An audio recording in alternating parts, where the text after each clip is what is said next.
Buenas tardes, mis hermanos, ¿cómo están?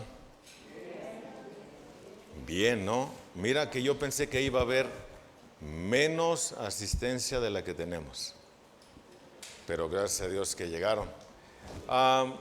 Y muchas veces no llegan en un día como este por algunas razones específicas. Una, pues porque son vacaciones, ¿no?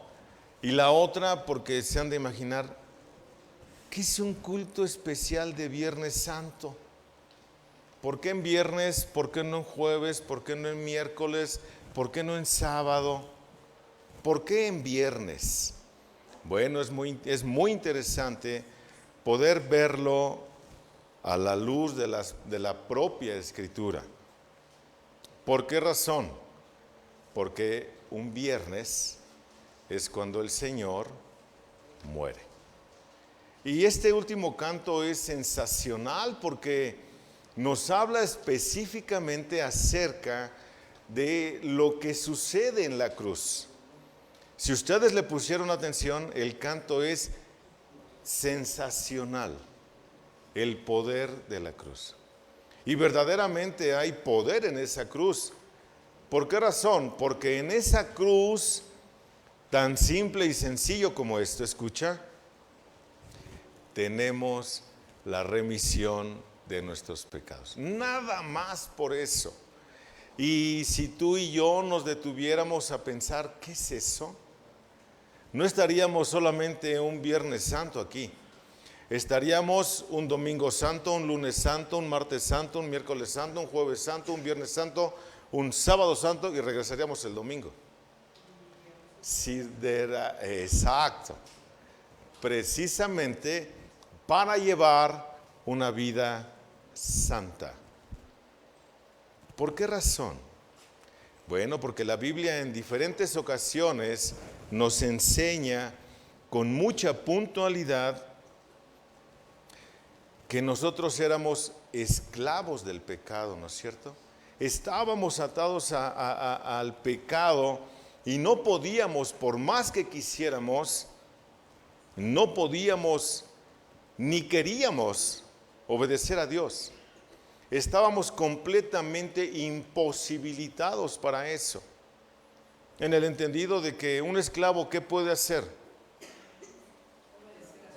Lo único que puede hacer un esclavo es hacer la voluntad de su amo, porque si este esclavo hacía otra cosa que no fuese la voluntad de su amo, entonces ese esclavo tenía derecho a la pena de muerte y nadie podía defenderlo. ¿Por qué razón? Porque había sido comprado por precio. El amo que lo había ido a comprar del mercado negro había ido a pagar cierta cantidad de dinero, lo cual le daba todo el derecho legal de hacer con dicha persona lo que mejor él quisiera. Ustedes han leído, yo supongo, porque ustedes son una iglesia lectora, ¿cierto o no? Conste. Han leído la carta de Filemón.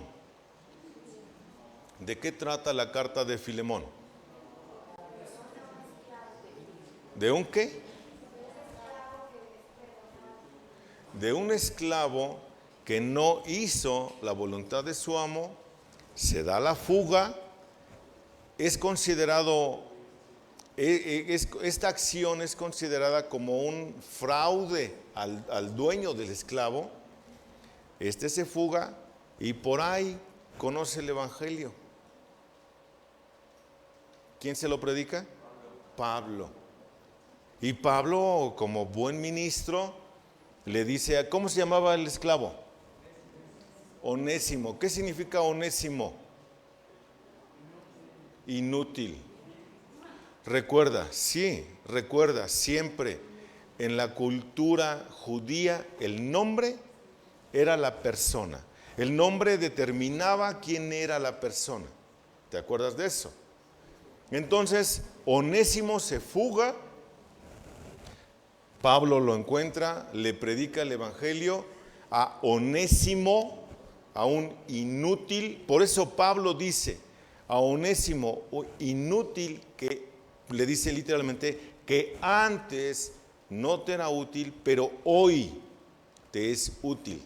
¿Te das cuenta cómo cuando hay este poder de la cruz transforma la personalidad?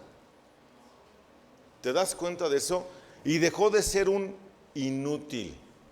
Pero era tanto el agravio que le había causado a Filemón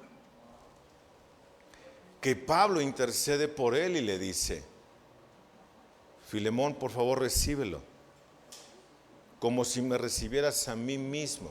Pero no solo eso, el daño que te causó, ponlo a mi cuenta. Pero te digo algo, Onésimo. Te digo que tú mismo te me debes a mí. Ay, jole, qué intercambio tan interesante hizo Pablo ahí con Onésimo, ¿no es cierto? Eso era un esclavo. Nosotros no teníamos derecho a hacer absolutamente nada. Pensando en la cultura hebrea, los judíos, ellos habían hecho una y otra por casi 2000 años, sacrificios de animales constantemente que no habían quitado el pecado del mundo. ¿Cierto? No lo habían quitado. Por eso es importante meditar en lo que Cristo hace y lo que Él representa para la cultura y aún para los que no somos judíos. Por eso es importante congregarnos hoy, muy importante, porque podemos encontrar, ¿cuál es el primer libro del Nuevo Testamento? El Evangelio de Mateo. Mateo, que está exactamente al principio y entre Malaquías, o entre el último libro que se escribe del Antiguo Testamento y el Nuevo Testamento, hay un periodo aproximadamente de 400 años en donde Dios no habló. Y es muy interesante que cuando llega Jesús es importante poder verlo, porque había llegado la redención prometida para los hebreos, pero no solo para los hebreos, dice el apóstol Pablo, sino para todo aquel que en él cree. ¿Cierto? Así que, hermanos, quiero explicar brevemente, pero literalmente a vuelo de pájaro, el Evangelio de Mateo, y por supuesto me voy a detener en el capítulo 27. Me voy a detener ahí, pero es necesario una pasadita a vuelo de pájaro para que sepamos quién es este Jesús, por qué era tan importante y por qué es tan importante hoy.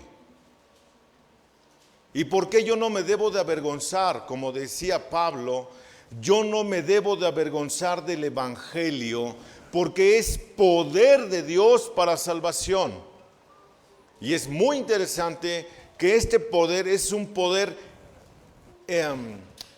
enérgico, ¿está bien dicho? Sí, dínamos es la palabra griega, pero es un poder no que causa una destrucción, sino más al contrario, es un poder que causa salvación.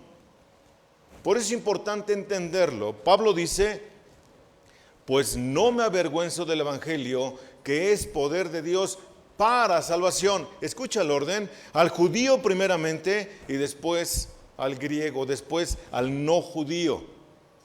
¿Y quién es un no judío? Levante la mano quien no sea judío aquí. Tan sencillo como eso, ¿no es cierto? Incluida Mía y Johanán, ¿cierto? Entonces, vamos a orar, mis amados, para que el Señor nos guíe y nos podamos detener en donde va a ser importante detenernos, ¿ok? Vamos a orar. Eterno Padre, Señor Dios Todopoderoso, Creador del cielo y de la tierra, te alabamos, Padre, y te bendecimos y te damos muchas gracias, Señor, porque hoy, una vez más, vamos a poder meditar en tu Evangelio, Señor, en cómo proveíste de un redentor de la humanidad. Este redentor prometido que mucha gente toma como un gran revolucionario solamente, otros como un gran filósofo. Este es Jesús, el Hijo de Dios. Ayúdanos a verlo, Señor, a entenderlo con la mayor puntualidad posible. Te lo rogamos por Jesucristo nuestro Señor. Amén. Jesús es, según leemos en la introducción al Evangelio de Mateo, en el capítulo 1, encontramos la genealogía y es muy interesante. Eso todos sabemos que el Evangelio de Mateo está dirigido a los judíos. El Evangelio de Lucas está dirigido ¿a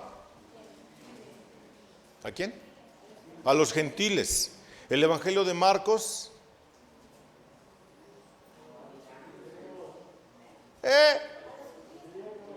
a los griegos. Y el Evangelio de Juan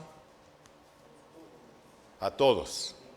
Porque el Evangelio de Juan, ahora se los explico de otra forma. El Evangelio de Mateo presenta a Jesús, todos sabemos, como rey, ¿cierto? Por eso da esta genealogía. El Evangelio de Lucas presenta a Jesús como el Hijo del Hombre, por eso da la genealogía de parte de María. El Evangelio de Marcos presenta a Jesús como siervo. Es el Evangelio en el que más milagros hay registrados. Hay más de 20 milagros registrados en el Evangelio de Marcos, y es el Evangelio más corto de los 4. Y el Evangelio de Juan presenta a Jesús como el Hijo de Dios. Mi hermano Mauricio citaba Juan capítulo 1, ¿no es cierto? He aquí el Cordero de Dios que quita el pecado del mundo. Y la tradición, ¿qué dice después de esta frase? La tradición dice: dichosos los invitados a la cena del Señor. ¿Qué declaración tan grande hacen que estoy seguro que casi nadie entiende? Estoy seguro que casi nadie entiende, pero no me voy a detener en explicar esa declaración. El Evangelio de Mateo presenta a Jesús como el Mesías prometido, presenta a Jesús como, escucha esto es, a lo mejor no lo has escuchado, pero como el nuevo Moisés. Ahora, ¿por qué así? Porque está dirigido a los judíos, que no se te olvide esa parte. Y por supuesto, el Evangelio de Mateo presenta a Jesús como el Hijo de Dios o como Dios mismo. 3 características que para los judíos tenían que ser sumamente importantes, ¿cierto? Hablando para los judíos, entonces Jesús podía tener ciertas similitudes con el mismo Moisés. Moisés salió de Egipto y el Señor Jesús también. Qué interesante. ¿Y cuál es la respuesta del Señor? Tranquilos, hijos, tranquilos, no se me espanten, por favor. Porque si se espantaban ya no iban a querer seguirlo, ¿cierto? ¿Así les contesta? No. ¿Cómo les contesta el Señor? ¿A qué le tienes miedo? ¿A qué le tienes miedo? Les dijo, ¿no es cierto? Si estás conmigo o yo estoy contigo, what is the problem?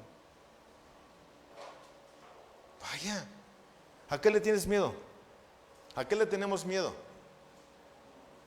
Y si se suelta la Tercera Guerra Mundial, ¿a qué le tienes miedo? Si estás en el Señor, si Dios es por nosotros, ¿quién contra nosotros? El que no eximió, el que no escatimó ni aún a su propio Hijo, ¿cómo no nos dará también con Él todas las cosas? ¡Wow! ¿Cierto? Para la tormenta. sana a un hombre endemoniado. ¿Te acuerdas el endemoniado gadareno? Que nadie se le quería acercar a este. Nadie. Es más, lo ataban con grandes cadenas, dice la narración bíblica. Y si lo lees en la nueva traducción viviente, cuando lo está dando unos cadenones así de perro. Bueno, dice que en el momento en el que lo atormentaban los demonios, reventaba las cadenas. Y nadie se quería acercar a ese lugar. Hizo facto. Cuando este endemoniado ve al Señor, tenía este endemoniado una característica: estaba desnudo. Nadie se quería acercar. Imagínatelo. Es una escena espantosa, ¿cierto? Y en cuanto ve al Señor, ¿qué hace el endemoniado? ¿Qué hacen los espíritus? Lo reconocen, ¿no es cierto? Por eso la propia Escritura dice: los demonios que ni tiemblan. ¿Y tú? ¿Tú por qué no tiemblas? ¿Por qué no tiemblas tú al nombre del Señor? ¿Por qué? Porque no crees, porque no le conoces. Vaya, qué declaración tan fuerte tiene la Escritura, ¿no es cierto? Y el demonio le dice: ¿qué tienes conmigo, Jesús, hijo de Dios? Sabía quién era. Y el Señor le dijo: no, pues ¿qué? Lo que quieras, ¿qué? No le contestó así. El Señor le dice: ¿cómo te llamas? Legión. Pero no nos atormentes, le dijo. No. Sabían quién era. No nos atormentes. Danos permiso de entrar en el hato de cerdos. ¿Sabes más o menos cuántos cerdos eran? Como 600 animales. Ese es el número de espíritus que este traía dentro. ¡Ay, mamá! No solo eso. También encontramos aquí en el Evangelio de Mateo, encontramos que el Señor sana a un hombre paralítico. A un hombre paralítico de nacimiento. ¡Wow! No fue cualquier persona la que clavaron en esa cruz, ¿cierto? Necesitamos ver su vida, su nacimiento sobrenatural, virginal, por obra del Espíritu Santo. Tenemos que detenernos tantito a ver su propia vida, santa, justa, piadosa. Un hombre excepcional. Y si tú has leído la narración bíblica, cuando es la entrada triunfal, que en teoría fue el domingo pasado, a partir de ahí están contadas, va en cuenta regresiva la vida del Señor Jesús. ¿Cierto o no?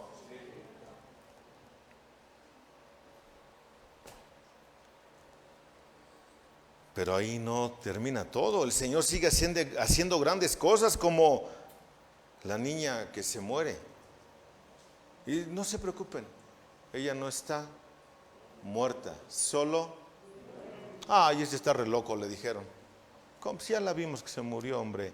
Ya hasta contrataron a las lloronas para que estén aquí, laméntese por la niña. Y el Señor llega y dice: no está, pero no deja que entren todos. Cuando Él va a resucitar a la niña, Talita Cumi, niña, levántate. O sea, no hizo así, entró en un trance para ver dónde estaba el espíritu de la niña. No hizo eso. Simplemente dio una orden y fue. ¿Quién hace eso? ¿Quién ha hecho eso? Cualquier otro payaso que diga A ver, quiero verlo. El autor de la vida estaba actuando, y en presencia de muchos. ¿No es cierto? Sana a los ciegos, aunque solamente uno regresa a darle las gracias. Pero no solo eso, hace hablar a un mudo. wow, ¿quién es este Jesús? Y luego habla acerca de las parábolas del reino, capítulos del 11 al 13. Y me voy un poquito más rápido porque ya me detuve mucho acá. Y luego habla acerca de los versículos 14 hasta el 20. Habla acerca de diferentes expectativas acerca del Mesías, como, ¿quién dicen ustedes que soy yo? ¿No? ¿Quién dicen? Y presenta,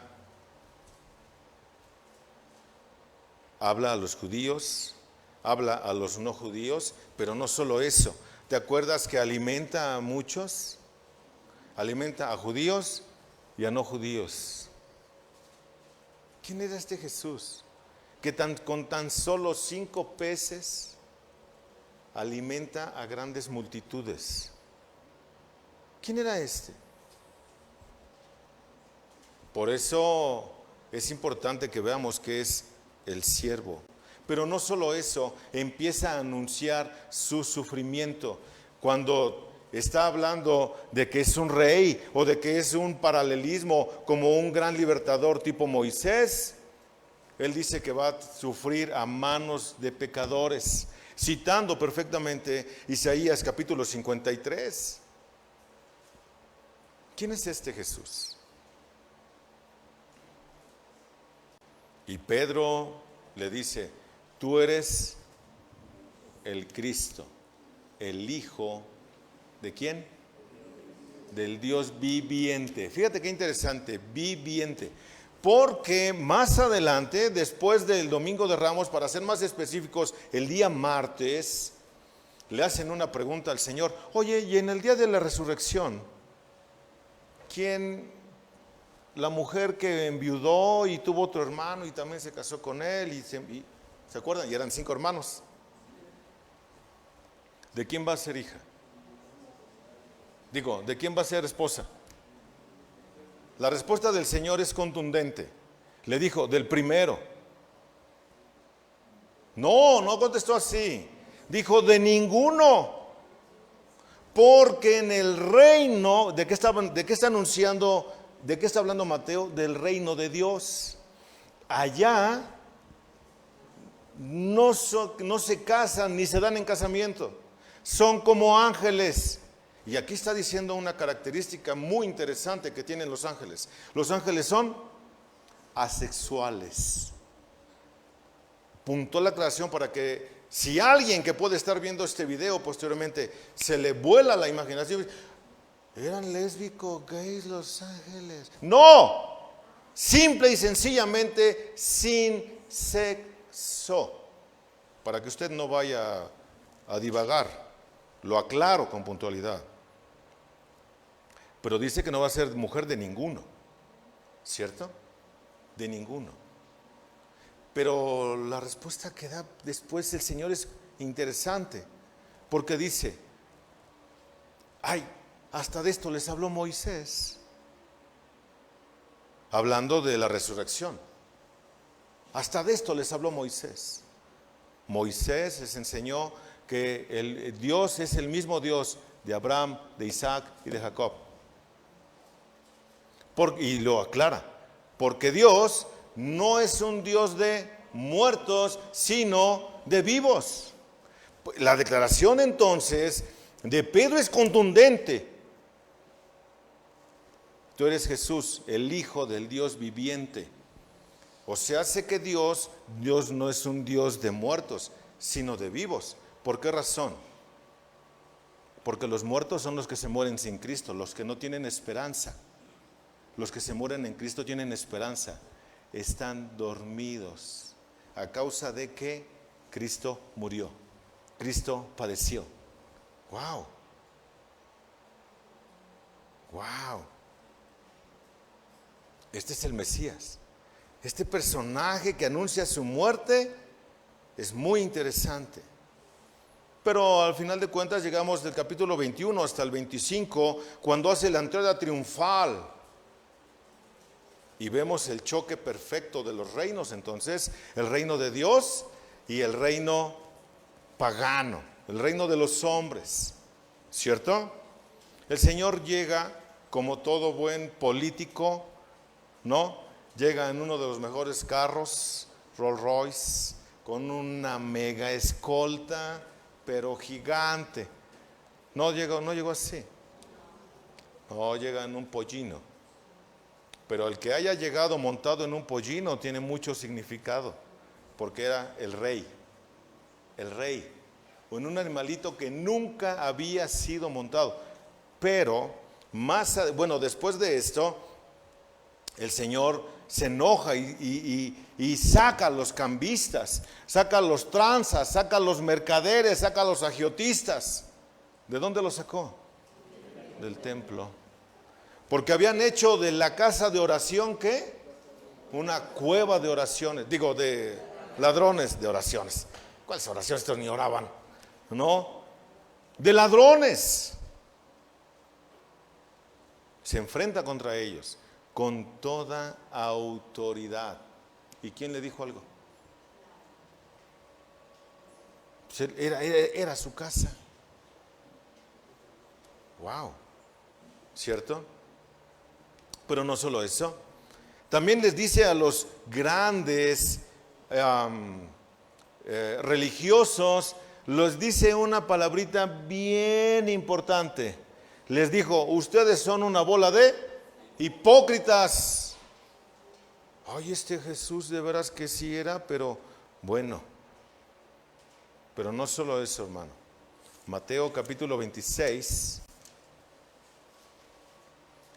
Hay un complot. ¿Para qué? Para arrestar al Señor Jesús. Y en el capítulo 26 encontramos, cuando Jesús terminó todas estas palabras, dijo a sus discípulos: sabéis que dentro de 2 días, el día 13 del mes de Nisán específicamente. ¿Y cuál es el mes de Nisán? Abril. El 13 de abril, yo aquí tengo el calendario judío, el mes de Nisán es abril. O sea, el 13 de abril, según lo que dice aquí, se celebrará la Pascua y el Hijo del Hombre será entregado para ser crucificado. Entonces los principales sacerdotes y los ancianos del pueblo se reunieron en el patio del sumo sacerdote llamado Caifás y tramaron entre ellos prender a Jesús con engaño y matarle. ¿Con qué? Con engaño. Fue un juicio clandestino. ¿Por qué fue un juicio clandestino, hermano? Porque fue de noche. Cuando sale del pretorio, ya es la madrugada del viernes. ¿Cuándo lo arrestaron? Acá, ¿cuándo lo arrestaron? El jueves en la tarde, ¿no es cierto? Lo arrestan el jueves en la tarde. Es muy interesante seguir los días de la última semana, hermano. Muy interesante. Versículo 6 del capítulo 26. Y hallándose Jesús en Betania, en casa de Simón el leproso, se le acercó una mujer con un frasco de alabastro de perfume muy costoso y lo derramó sobre su cabeza cuando estaba sentado a la mesa. ¿Para qué hizo eso? Está preparando el cuerpo del Señor. ¿Por qué razón? Porque cuando el Señor muere no hay tiempo de velarlo, no hay tiempo de prepararlo, porque ya es después de las 3 de la tarde, ya estuvo colgado el Señor. Ahorita explico todo esto. Ya estuvo colgado el Señor y posteriormente tienen que bajarlo de inmediato por medio de intercesión de José de Arimatea para que le entregaran el cuerpo y llevárselo corriendo por una razón, porque entraba el Shabbat. ¿Cuándo entraba y a qué hora entraba el Shabbat? Entraba el mismo viernes a las 6 de la tarde. No había tiempo. Por eso, ¿te fijas la antelación con la que suceden las cosas? Están preparando el cuerpo del Señor para esto. Pues al derramar ella el perfume, versículo 12, sobre mi cuerpo ha hecho a fin de prepararme para la sepultura. ¿Con qué puntualidad? ¿Cierto? Entonces uno de los 12, llamado Jesús, llamado Judas Iscariote, fue a los principales sacerdotes y dijo: ¿qué estáis dispuestos a darme para que yo os lo entregue? O sea, ¿como con cuánto le vas a caer?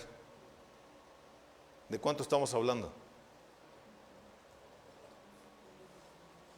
Y ellos le pesaron, 30 piezas de plata.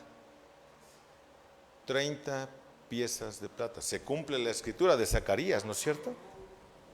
Y el primer día de la fiesta de los panes sin levadura, se acercaron los discípulos a Jesús diciendo: escucha esto me sorprende, hermano. Hemos escuchado muchas veces definiciones teológicas como que Dios controla el mundo y el flujo de su historia. Estoy hablando de la soberanía, ¿no es cierto? Y todos nos quedamos así.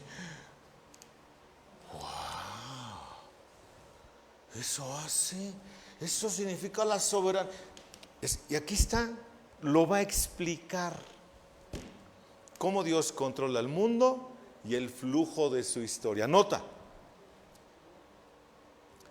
¿dónde quieres que te hagamos los preparativos para comer la Pascua? Y él respondió: id a la ciudad a cierto hombre y decidle: el maestro dice, mi tiempo está cerca, quiero celebrar la Pascua en tu casa con mis discípulos. Entonces los discípulos hicieron como Jesús les había mandado y prepararon la Pascua. Cuando tú lees este mismo acontecimiento, pero en el Evangelio de Lucas capítulo 22, dice algo muy interesante.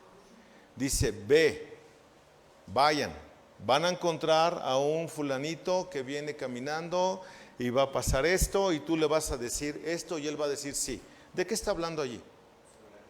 ¿No de la soberanía de Dios? ¿De que Él controla el mundo y el flujo de su historia? ¿O que acaso era vidente o era algo así por el estilo? Dios, hermano, Dios, la segunda persona de la Trinidad.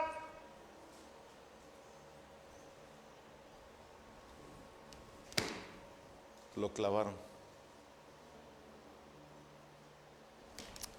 Dos personajes, Anás y Caifás. ¿Quiénes eran estos? Sumos sacerdotes que servían en el templo, ¿cierto? Y recuerda que el sacerdocio era vitalicio. ¿A los cuántos años lo tomaban? ¿Te acuerdas? A los 30 años. ¿A los cuántos años comenzó el ministerio del Señor Jesús? A los 30. Y se hacía todo un ritual. Por eso el Señor Jesús se bautiza a los 30. Para comenzar su ministerio oficialmente como sacerdote intercesor por nosotros. Y dices: ¿en serio? Hermano, hay que leer la Biblia. Nada más. Y ahí vamos a encontrar todo esto. ¿Cierto? Versículo 24. El Hijo del Hombre va según está escrito de él. Pero ay de aquel hombre por quien el Hijo del Hombre es entregado. Mejor le fuera a ese hombre no haber nacido. Pero, nota, según está escrito de él. A Dios no le toma absolutamente nada por sorpresa. Nada. Por eso les dijo: ¿y de qué te espantas? ¿A qué le tienes miedo? ¿Por qué tenemos miedo en muchas ocasiones, hermano?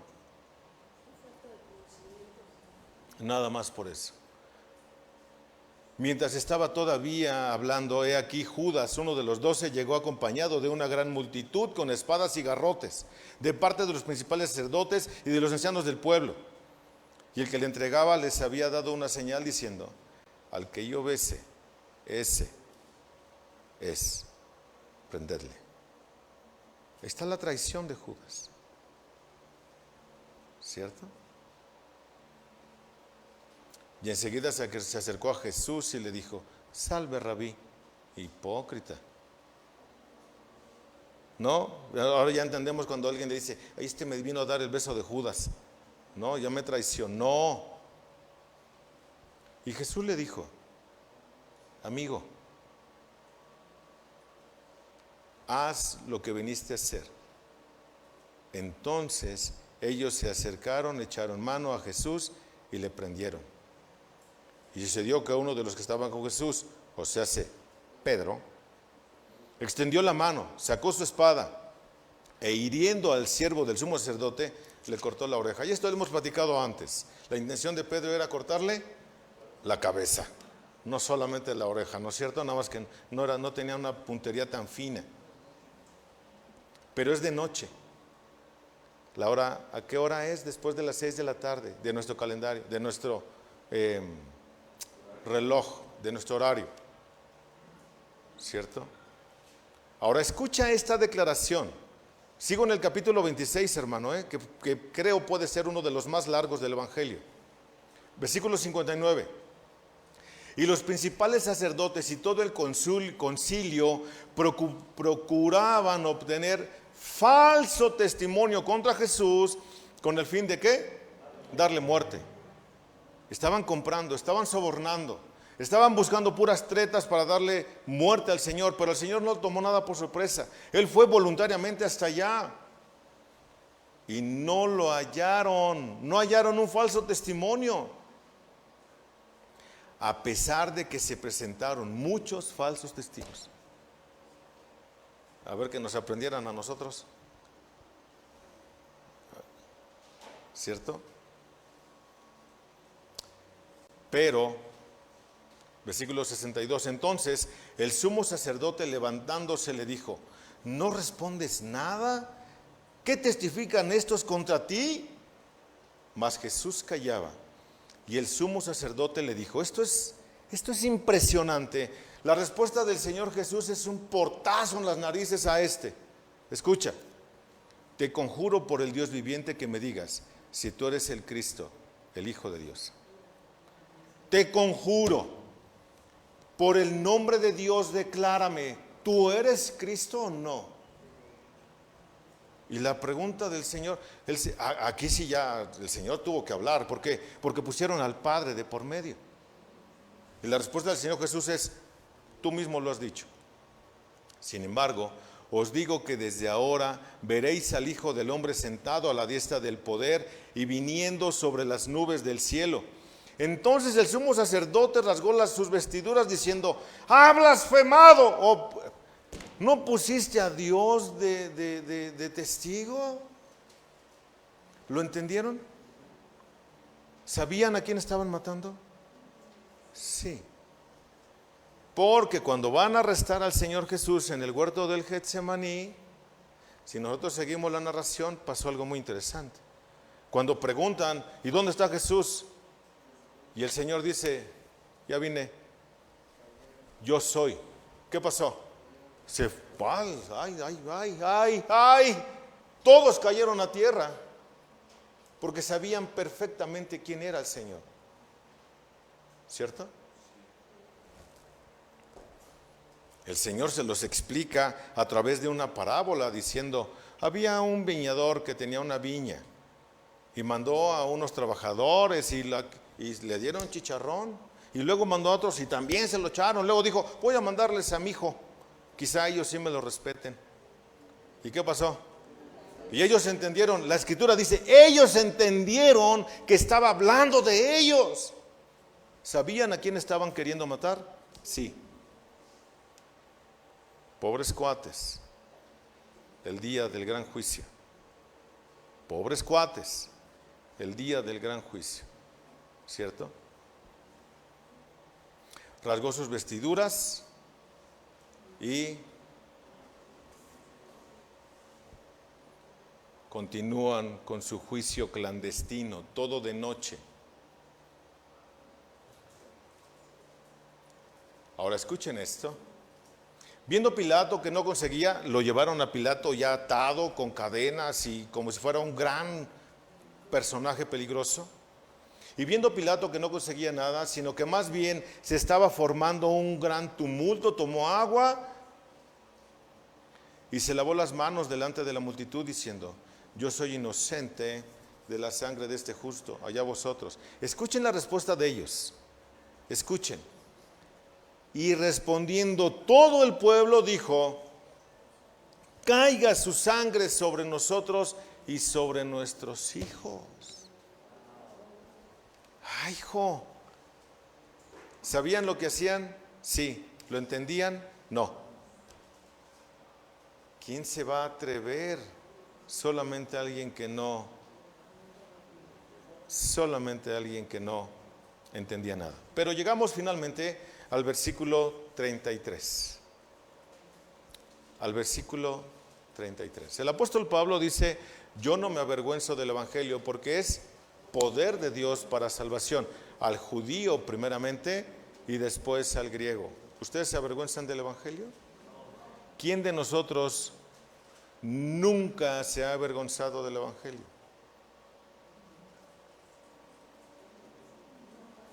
Es muy interesante lo que nos va a narrar aquí. Cuando llegaron a un lugar llamado Gólgota, que significa lugar de la calavera,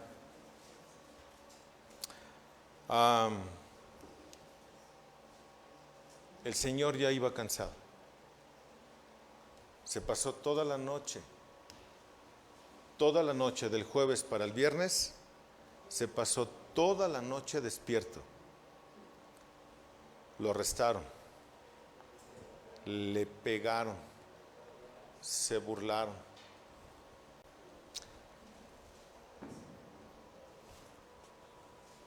Le arrancaban la barba así. No pienses que así. No. Le arrancaban la barba. Le pegaban con la lanza, pero no así. Le pegaban con la lanza, con el canto de la lanza. Hace muchos años me vi yo envuelto en una trifulca, en donde me pegaron con un boxer, hermano. No me reventaron ningún hueso, pero me dejaron, como dijeran aquellos, como Santo Cristo, ¿no? Con un boxer me pegaron y no, bueno, pues me dejaron chipotes aquí, ¿no? Dice la Escritura que el rostro del Señor quedó, escucha, sin parecer humano.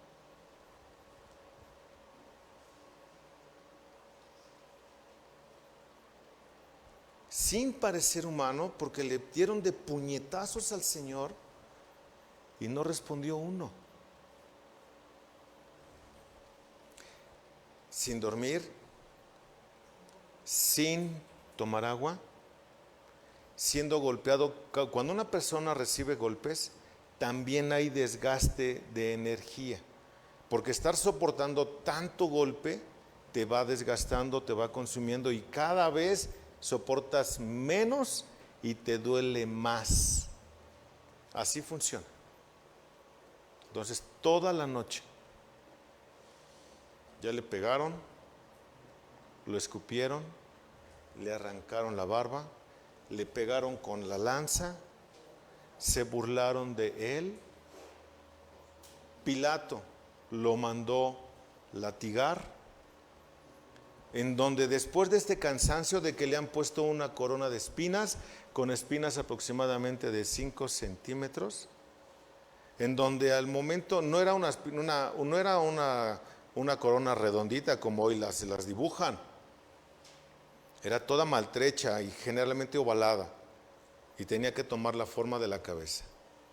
Y cuando se la entierran, las espinas se entierran exactamente donde van los vasos sanguíneos, y empieza a derramar sangre, donde seguramente ya llevaba reventada la boca, seguramente ya había estado sangrando por la nariz, seguramente ya llevaba hematomas internos, seguramente ya por tanta golpiza, seguramente ya le costaba trabajo respirar. ¿A alguien alguna vez le han roto alguna costilla? Es muy interesante que con una costilla rota no puedes respirar. A mí me las han roto varias veces. Ya no puedes respirar. Cuando te pegan en la nariz, se inflama. Hay escurrimiento nasal de sangre. No puedes respirar, se hacen coágulos. Y se la pasó así toda la noche. Pilato lo manda a latigar y con la punta del látigo fuerte, grande, en forma de garra. Algunos dicen que eran garras de águila, otros dicen que eran puntas de plomo, de todos modos afiladas. Y era un látigo que tenía varios listones donde se lanzaba, se jalaba y la sangre del Señor fue desgarrada, literalmente. Y hay más hemorragias a la intemperie, en un lugar donde hay demasiada tierra, demasiado polvo. Especialmente el pretorio es un lugar insalubre porque era donde estaban los soldados. De hecho, los judíos no se atrevían a entrar a ese lugar para no contaminarse.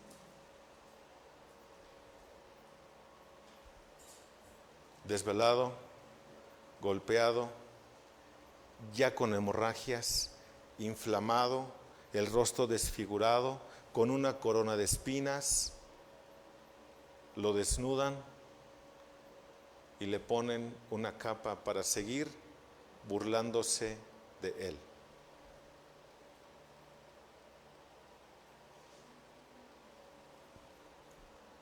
No solo eso, después de eso, el reo, según la costumbre, tenía que cargar su propia cruz. Y lo hacen cargar su propia cruz para llevarlo a un lugar para finalmente ser crucificado. Pero iba a cumplirse todo por conforme ya estaba escrito de él. Esto debe de llevarnos entonces a entender perfectamente lo que la propia Escritura nos enseña. ¿Cierto?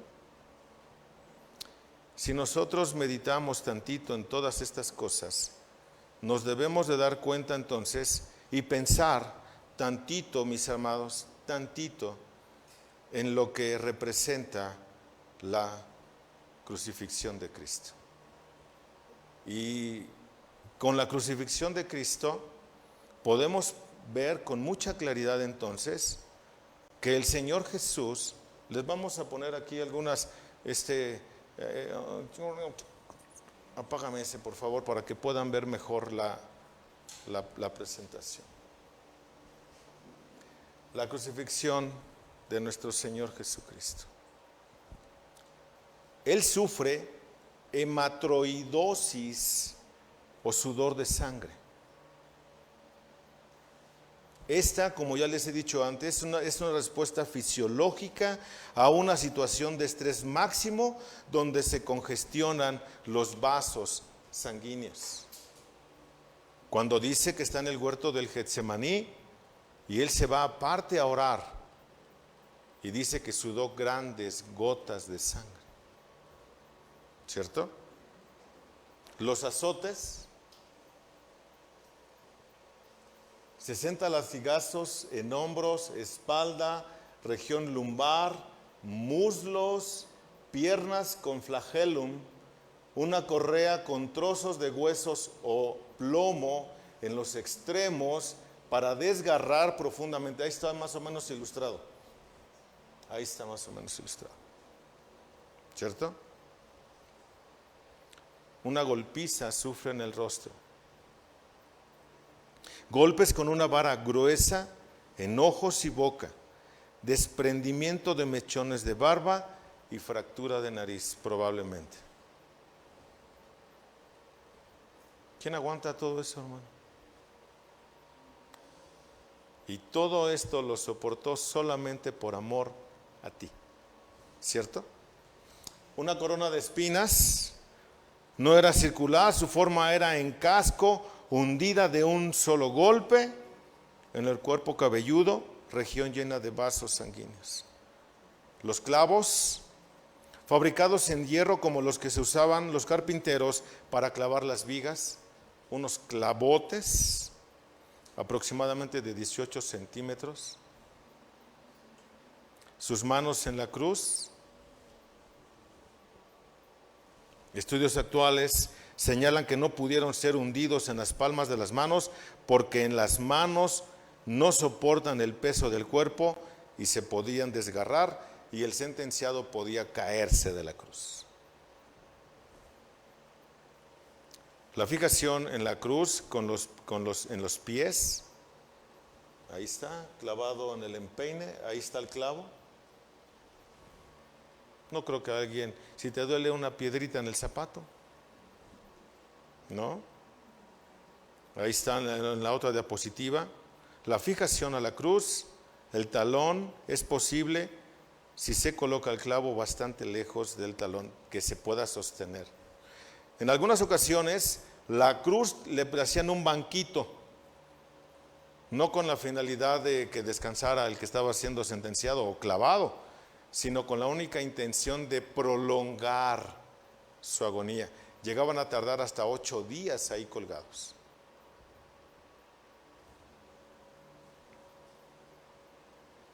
Los pulmones, mi hermano.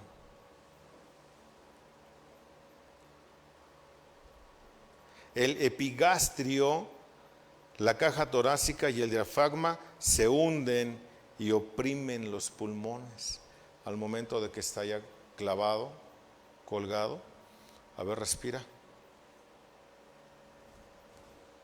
Y todo esto lo soportó solamente por amor a ti. A nadie más. El poder de la cruz. En la cruz hay poder. ¿Cierto?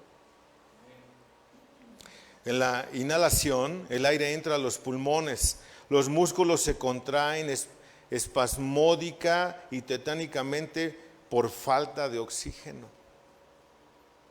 Ya no puede. Entonces el Señor murió con temperatura, con heridas en un proceso fuerte de infección. Murió con calambres por la falta de oxígeno, por la falta de agua y por el desvelo. No es cualquier cosa estar colgado de una cruz y clavado, no solamente como lo hacen hoy. En la parte de la inhalación, para tratar de recuperar la respiración, se apoya sobre los pies clavados, pero como no puede porque le duelen todas las extremidades, tiene que volver a soltarse. Y cada vez que se suelte, respira menos y le duelen más los brazos.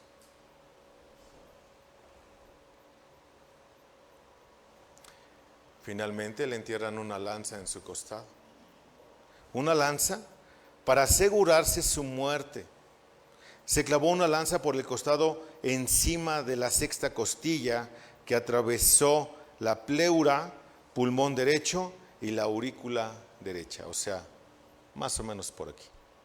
Pero ya estaba muerto. Y dice que sus piernas ni siquiera fue necesario quebrarlas.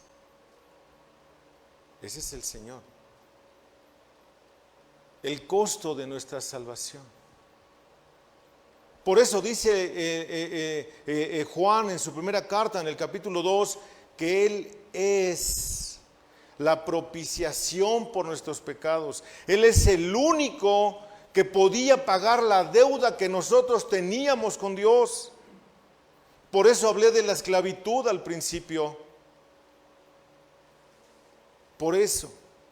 Porque a través de la cruz de Cristo obtenemos el perdón de nuestros pecados. Pero se requiere de algo muy interesante. Se requiere de fe.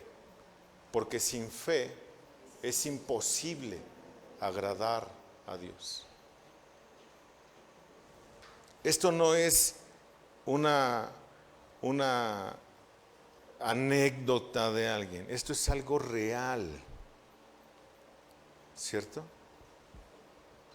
Este es el precio de nuestra salvación.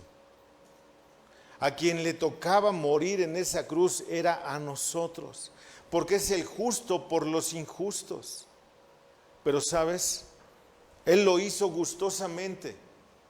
Gustosamente lo hizo. Porque Él sabía que a través de este sacrificio muchos íbamos a obtener el perdón de nuestros pecados. Muchos íbamos a obtener el perdón de nuestros pecados. ¿Lo crees?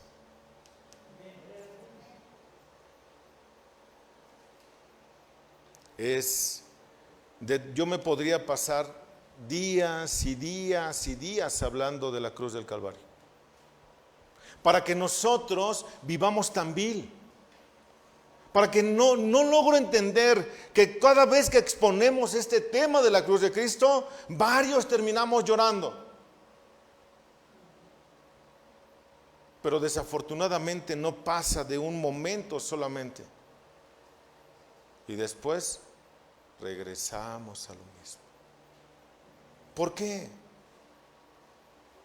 No logramos entender que nos libertó del yugo de esclavitud del pecado para que ahora libremente sirvamos al Dios vivo y verdadero, porque Dios no es un Dios de muertos, sino de vivos. ¿Lo logramos entender, mis amados? ¿Lo logramos entender?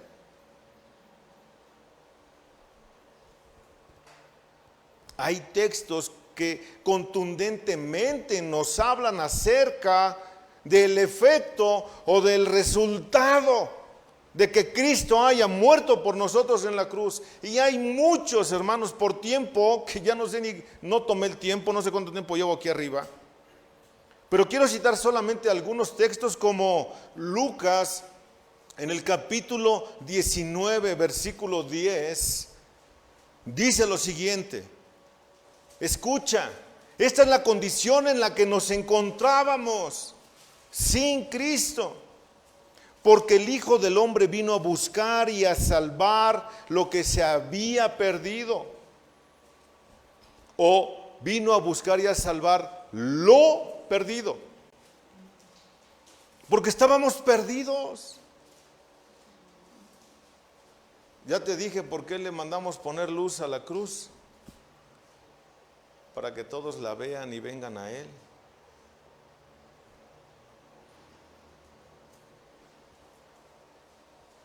Dios se propuso realmente salvar a los pecadores a través y por medio de la muerte de Cristo.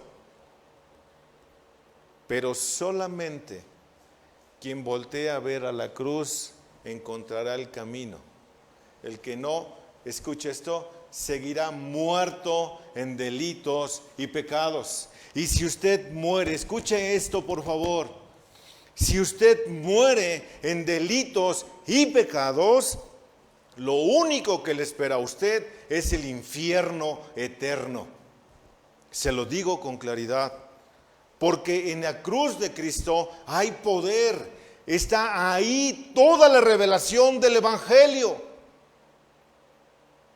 Todo está en esa preciosa cruz, que obviamente fue un instrumento de muerte y que muchos ni siquiera quisieran tener una en una iglesia, porque dicen, ¿cómo un instrumento de muerte? Escucha esto. Mateo 1:21, que ya lo leímos hace un rato, y llamará su nombre Jesús, porque Él salvará a su pueblo de sus pecados. Lo que realmente necesitan las personas es que sean perdonados sus pecados. En esto consisten las buenas nuevas de salvación. No en que se termine la guerra, no en que se termine una crisis económica, no en que tengas el mejor de los trabajos, sino en que tus pecados en Cristo Jesús son perdonados. En esto consiste. La primera carta a Timoteo, en el capítulo 1, en el versículo 15, dice lo siguiente: palabra fiel y digna de ser recibida por todos, que Cristo Jesús vino al mundo, ¿para qué? Para salvar a los pecadores. Arrepiéntase usted que viene hoy por primera vez a este lugar. Arrepiéntase porque su vida depende de esto. Si usted no se arrepiente, si usted no confía en el Señor Jesucristo como su único y suficiente Salvador, usted perecerá porque usted está rechazando el sacrificio de Cristo.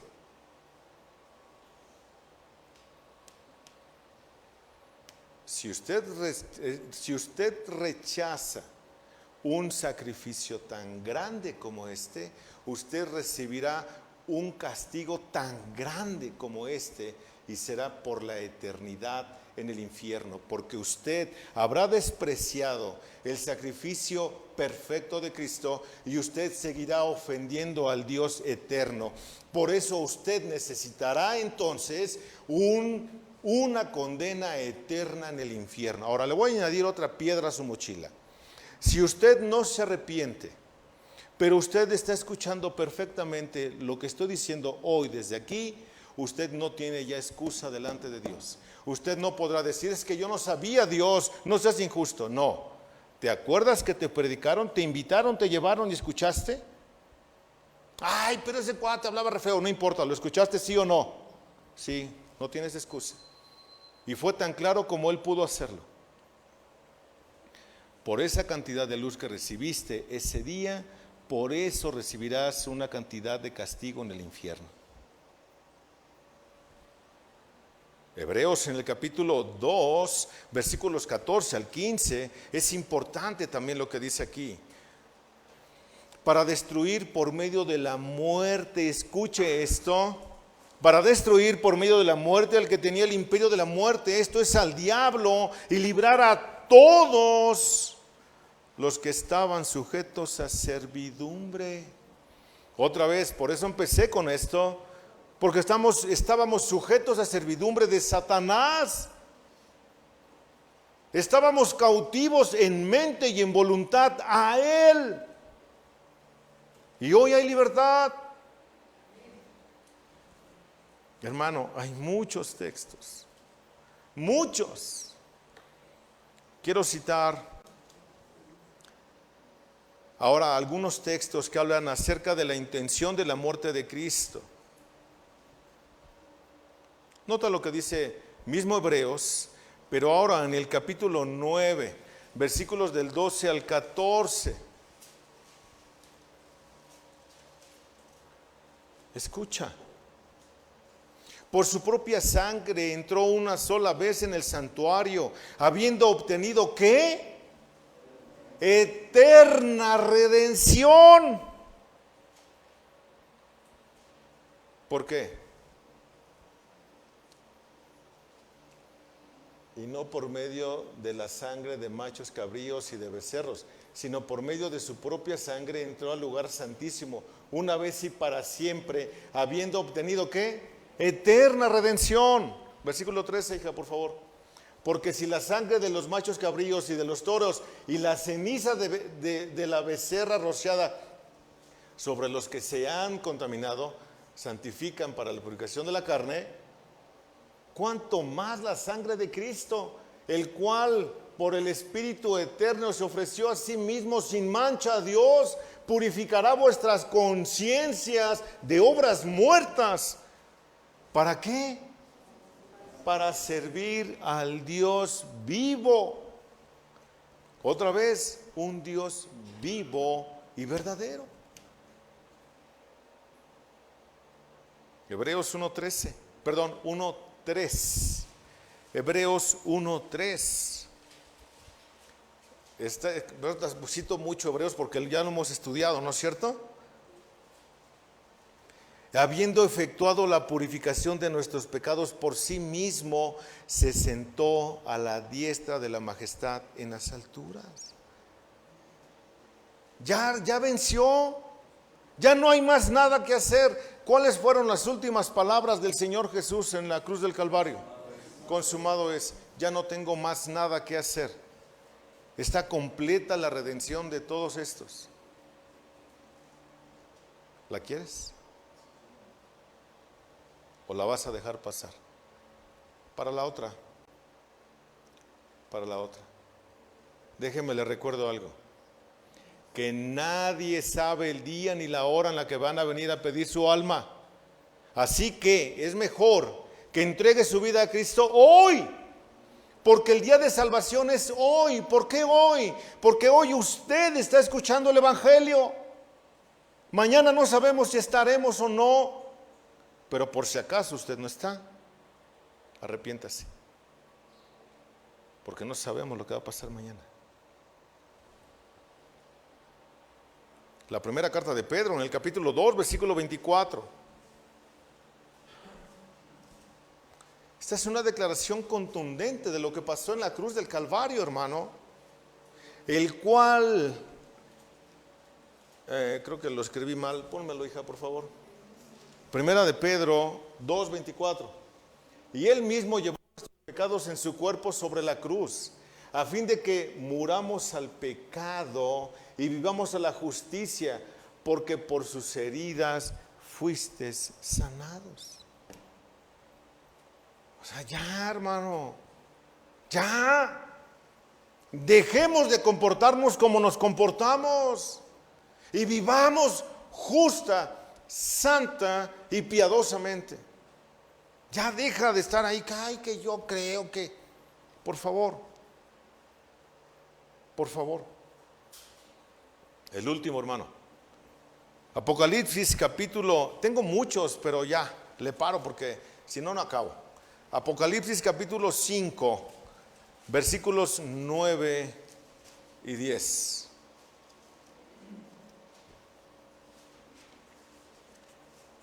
Ahorita que Leo anda predicando Apocalipsis. Dice así: y cantaban un cántico nuevo diciendo: digno eres de tomar el libro y de abrir sus sellos, porque tú fuiste inmolado y con tu sangre compraste para Dios a gente de toda tribu, lengua, pueblo y nación. Y los has hecho un reino y sacerdotes para nuestro Dios, y reinarán sobre la tierra. Wow. Porque fuimos salvados para anunciar las virtudes de aquel que nos llamó de las tinieblas a su luz admirable. ¿Valió la pena, hermano? ¿Valió la pena la muerte de Cristo en la cruz del Calvario? ¿Lo crees? Arrepiéntete. Arrepiéntete. Es lo que mejor te puedo decir. Porque llegará el día cuando sufrirán, dice la Escritura, la sana doctrina. Hoy es el día de salvación. Arrepiéntete y ven a Cristo.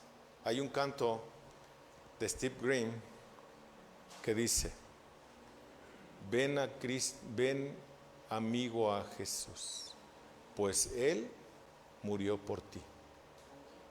Acéptalo, pecador. Arrepiéntete. Arrepiéntete. No lo dejes pasar. Hoy el Señor te llama a ti. Y no se trata de cumplir con un rito religioso solamente en donde no comas carne, en donde no te bañes, en donde dejes de hacer cosas. Arrepiéntete de todo corazón y ven al Señor. Amén. Eterno Padre, te damos muchas gracias, Señor, porque por tu llaga fuimos comprados. Padre, quizá haya alguien en este salón que hoy quiera entregar su vida a ti, mi Señor. Yo te ruego, Padre, que si alguien está deseoso de entregar su vida a ti, Señor, que sea genuino, que no sea solamente por emoción, sino porque ha entendido el mensaje del Evangelio de la cruz de Cristo. Padre mío, ayuda a los que están viendo este video o a los que están aquí presentes que cada uno de ellos, Señor, pueda clamar urgentemente por el perdón de sus pecados. A los que ya hemos creído, Señor, danos esa claridad para poder honrar y para poder glorificar tu precioso y santo nombre, llevando vidas piadosas que demuestren que te amamos, que te conocemos, que tenemos una comunión íntima contigo, Señor, todos los días. Si acaso tú o usted quiere entregar su vida a Cristo, pídale perdón. Pídale perdón primero por no creer durante tanto tiempo. Segundo, pídale a Dios que le dé fe para creer que Cristo tomó el lugar que a usted, que a ti le correspondía en la cruz del Calvario. Que a quien le tocaba morir esa muerte atroz era usted. Pídale fe a Dios para creerlo. Pero también pídale fe y mucho entendimiento a Dios para que entonces usted esté arrepentido de haber ofendido al Dios santo de la Biblia. Las transgresiones contra el Dios santo, sabemos hoy que merecen un juicio santo del Dios santo.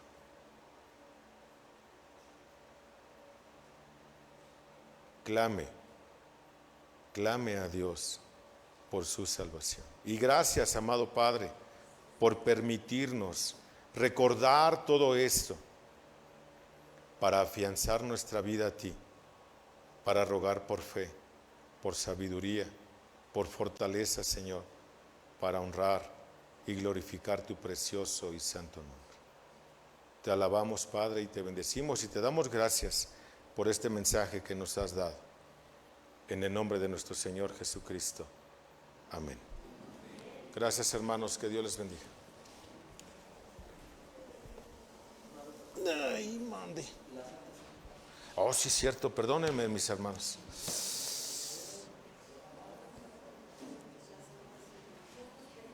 Perdónenme. Vamos a celebrar las santas, ya me iba, es la costumbre de terminar e irme. No, vamos a celebrar la Santa Cena. Creo que ha quedado muy claro, ¿no es cierto?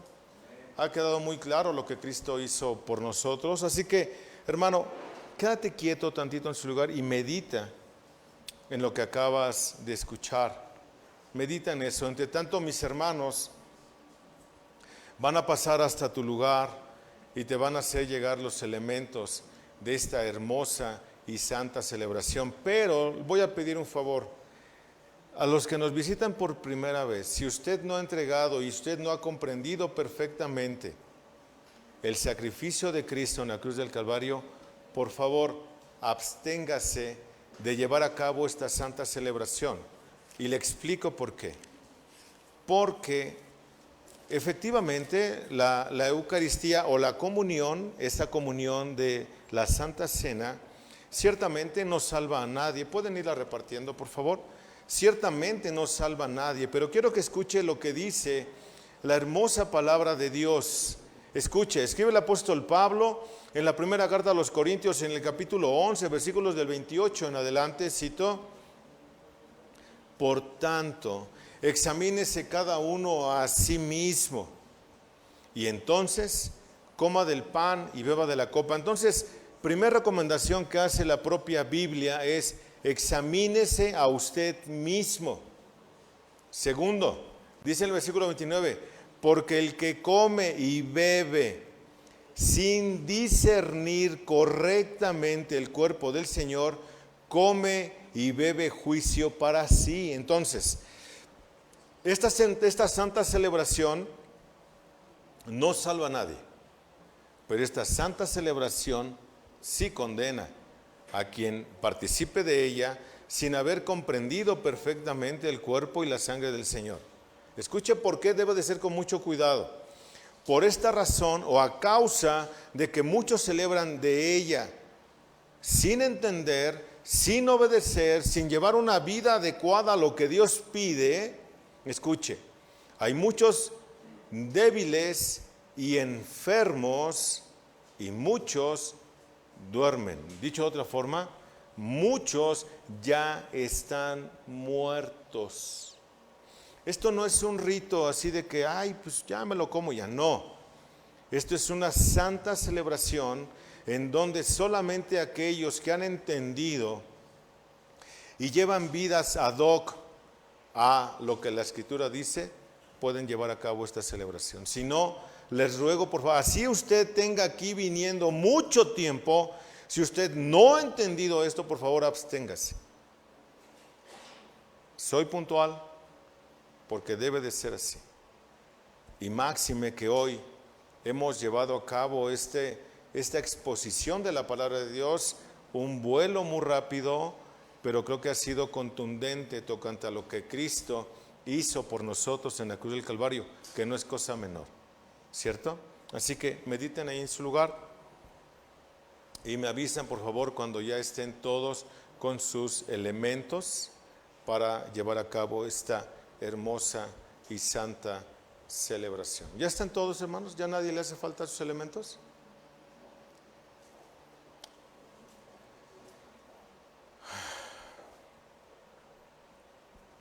Es recordar, hermano, para que sea un poquito más gráfico,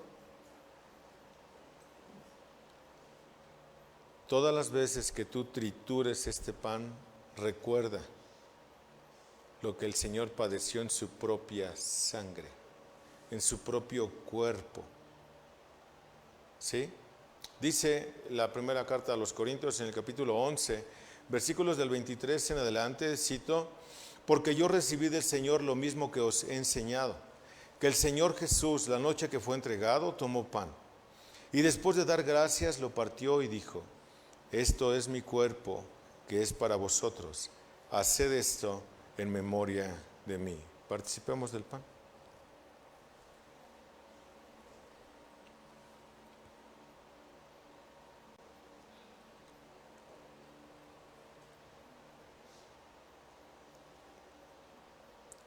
De la misma manera, tomó también la copa después de haber cenado, diciendo: esta copa es el nuevo pacto en mi sangre. Haced esto cuantas veces la bebáis en memoria de mí. Participemos la copa.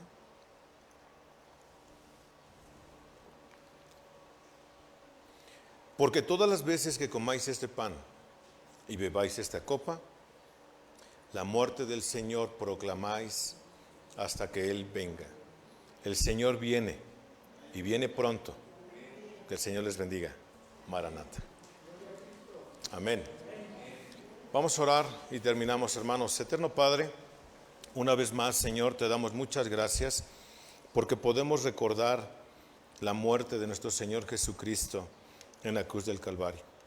Ayúdanos a entenderlo, Señor, y también ayúdanos a poder llevar vidas que reflejen esto y a esperar con ansia la venida de nuestro Señor Jesucristo en las nubes por su iglesia.